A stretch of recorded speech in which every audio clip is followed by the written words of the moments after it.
Hello दोस्तों, अगर आपकी उम्र 25 से 30 साल के बीच में है तो आप अपनी पढ़ाई पूरी कर ली होगी या होने वाली होगी। आप एक अच्छी नौकरी की तलाश में होंगे, पर नौकरी के साथ साथ फाइनेंशियल प्लानिंग भी बहुत ज़रूरी होती है। अगर आप अच्छा कमाते हैं पर आपकी फाइनेंशियल प्लानिंग सही नहीं है तो एक दिन आप मुसीबत में पड़ सकते हैं। तो आइए फाइनेंशियल प्लानिंग के बारे में कुछ जानते हैं। पहला, सेविंग क्या होती है।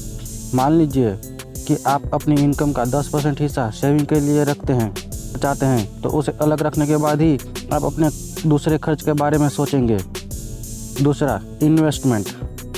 आपने पैसा सेविंग के लिए तो अलग रख दिया, लेकिन इन्फ्लेशन की वजह से उसकी वैल्यू भी कम होती जाएगी, इसलिए उसे किसी अच्छी जगह पर इन्वेस्ट करना भी उतना ही ज़रूरी है जितना कि सेविंग करना।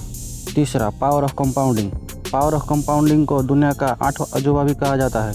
पावर ऑफ कंपाउंडिंग लंबे समय में काम आता है, यह शॉर्ट टर्म के लिए नहीं है।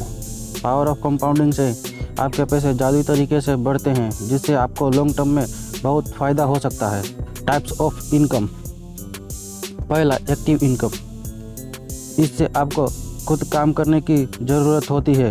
अगर आप काम नहीं करेंगे तो आपकी इनकम नहीं आएगी, इसे एक्टिव इनकम कहते हैं। दूसरा, पैसिव इनकम, जिसमें आपको वहाँ पर प्रेजेंट रहने की ज़रूरत नहीं पड़ती पर फिर भी इनकम आती रहती है, जैसे कि rent, online business, royalty etcetera. तीसरा, पोर्टफोलियो इनकम। इसमें आपकी की गई इन्वेस्टमेंट आती है जो आपको रिटर्न के रूप में आपकी इनकम बढ़ाती है, जैसे स्टॉक मार्केट में की गई इन्वेस्टमेंट, बॉन्ड में की गई इन्वेस्टमेंट, म्यूचुअल फंड में की गई इन्वेस्टमेंट एक्सेट्रा। पाँचवा पॉइंट है इमरजेंसी फंड। आपको अपने इनकम से इमरजेंसी फंड को अलग रखना चाहिए।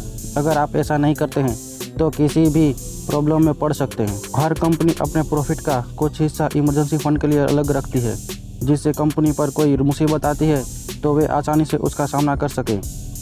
ये थे 5 टिप्स जिससे आपको फाइनेंशियल फ्रीडम होने में आपकी मदद कर सकती है।